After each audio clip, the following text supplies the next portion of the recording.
This is what President Trump says.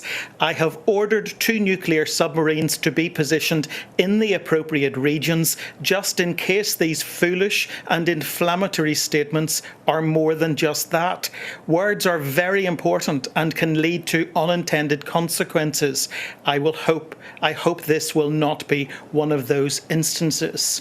Now, it's worth pointing out that the US possesses a number of submarines, but all of them have a nuclear capability. So it's not clear if he is signalling a nuclear or a conventional deterrent in this case. But in recent months, I suppose Dmitry Medvedev has emerged as the most anti-Western voice.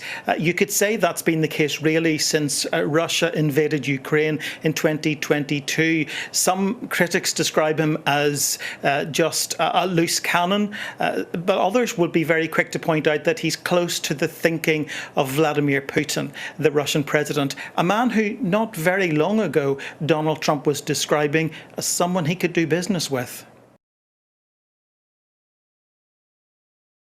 President Trump says he's ordered the deployment of 2 US nuclear submarines to the appropriate regions in response to threats from the former Russian president Dmitry Medvedev.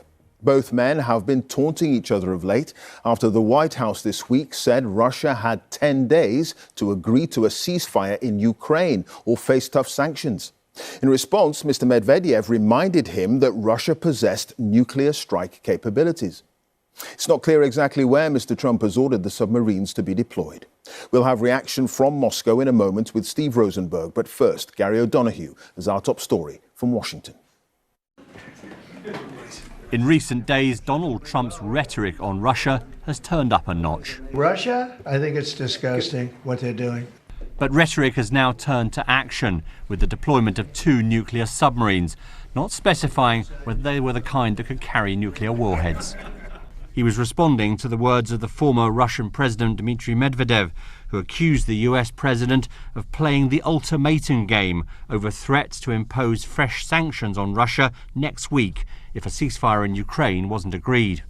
The former president said, "Each new ultimatum is a threat and a step towards war, not between Russia and Ukraine, but with his own country." In a post on Truth Social, Donald Trump said he was deploying the subs just in case these foolish and inflammatory statements are more than just that. Words are very important.